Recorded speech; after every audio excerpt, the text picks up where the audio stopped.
Hello বন্ধুরা, PCS পাঠশালাতে সকলকে স্বাগত। দেখে নেওয়া যাক আজকের কিছু গুরুত্বপূর্ণ কারেন্ট অ্যাফেয়ার্স 28 সেপ্টেম্বর 2024। আজকের গুরুত্বপূর্ণ কারেন্ট অ্যাফেয়ার্সগুলো মূলত যেই পার্টস থেকে এসছে সেগুলি হলো শিল্প ও সংস্কৃতি বা আর্ট অ্যান্ড কালচার, আন্তর্জাতিক সম্পর্ক, ইন্টারন্যাশনাল রিলেশনস, খেলাধুলা বা স্পোর্টস, জীব বৈচিত্র্য, বায়োডাইভার্সিটি। আর্ট অ্যান্ড কালচার বা শিল্প সংস্কৃতি সেকশনে আমরা মূলত দুটি উৎসব বা মেলার কথা জানবো আজকে। প্রথম, দিব্যকলা মেলা, যেটি অনুষ্ঠিত হতে চলেছে বিশাখাপত্তনমে 19 থেকে 29 সেপ্টেম্বর। এই মেলাতে মূলত দিব্যাঙ্গজন বা প্রতিবন্ধী ব্যক্তি উদ্যোক্তাদের দ্বারা তৈরি পণ্য প্রদর্শন করা হবে এবং এতে পশ্চিমবঙ্গ ভিত্তিক কারিগর এবং উদ্যোক্তাদের অবদান রয়েছে। দ্বিতীয়, পঞ্চম নদী উৎসব। ভারতের নদীগুলির তাৎপর্যের কথা মাথায় রেখে গতকাল নতুন দিল্লির Indira Gandhi national centre for arts IGNCA এই উৎসব উদ্বোধন করা হয়েছে। এবারের theme rivers in rivers, making of a lifeline. এই প্রসঙ্গে উল্লেখ্য, এই নদী উৎসব প্রথম অনুষ্ঠিত হয় 2018 সালে মহারাষ্ট্রের নাসিক শহরে।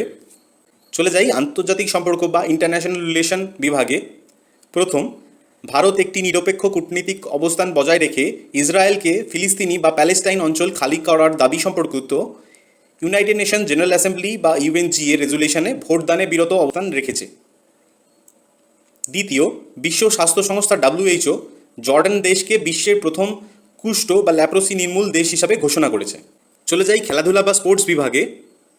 কমনওয়েলথ গেমস 2026 অনুষ্ঠিত হতে চলেছে স্কটল্যান্ডের বৃহত্তম শহর গ্লাসগোতে, যেটি প্রাথমিকভাবে অস্ট্রেলিয়ার ভিক্টোরিয়া রাজ্যে আয়োজিত হওয়ার কথা ছিল। এই প্রসঙ্গে উল্লেখ্য, শেষ কমনওয়েলথ গেমস আয়োজিত হয়েছিল 2022 সালে ইংল্যান্ডের বার্মিংহাম শহরে। শেষ বিভাগ জীব বৈচিত্র্য বা বায়োডাইভার্সিটি। এখানে আমরা তিনটি গুরুত্বপূর্ণ খবর দেখব। প্রথম, আন্তর্জাতিক ওয়াটার স্যানিটেশন অ্যান্ড হাইজিন সম্মেলন আয়োজিত হয়েছিল দিল্লির ভারত মণ্ডপমে 17 থেকে 19 সেপ্টেম্বর। এই সম্মেলনটি 8তম ভারতীয় জল সপ্তাহ বা 8th ইন্ডিয়ান ওয়াটার উইক চলাকালীন আয়োজিত হয়েছিল এবং গ্রামীণ জল সরবরাহের স্থায়িত্ব নিয়ে আলোচনার মাধ্যমে সম্মেলন সমাপ্ত হয়েছে। দ্বিতীয়, ইন্দোর মিউনিসিপ্যাল কর্পোরেশন, যেটি মধ্যপ্রদেশে অবস্থান করে, এই কর্পোরেশন এশিয়ার বৃহত্তম বায়ো-CNG প্ল্যান্ট হিসাবে স্বীকৃতি পেয়েছে। এটি মূলত গোবর্ধন বা galvanizing organic bio agricultural resource wealth প্রকল্পের অন্তর্গত একটি প্রয়াস।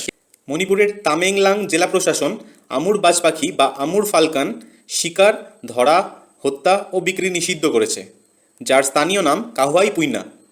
এটির IUCN রেড লিস্টে স্ট্যাটাস লিস্ট কনসার্ন। আজকের কারেন্ট অ্যাফেয়ার্স সেশন এখানেই শেষ করছি। এরকম ডেইলি কারেন্ট অ্যাফেয়ার্স পেতে তোমরা PCS পাঠশালাকে ফলো এবং সাবস্ক্রাইব করো।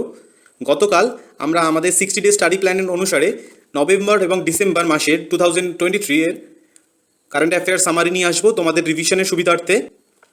আশা করি তোমরা সবাই 60 ডে স্টাডি প্ল্যান ফলো করছো এবং যারা এখনও শুরু করোনি, ভাবছো কীভাবে শুরু করবো, অলরেডি কয়েকদিন হয়ে গেছে, তাদেরকে বলি তোমরা যেই মুহূর্তে দাঁড়িয়ে আছো সেখান থেকে শুরু করতে পারো, কারণ আমরা পরবর্তীকালে ওই ব্যাকলগগুলো ক্লিয়ার করার সময় রেখেছি। তোমরা নির্দ্বিধায় সেগুলো কমপ্লিট করতে পারবে, তো সময় নষ্ট না করে আজ থেকেই শুরু করতে পারো।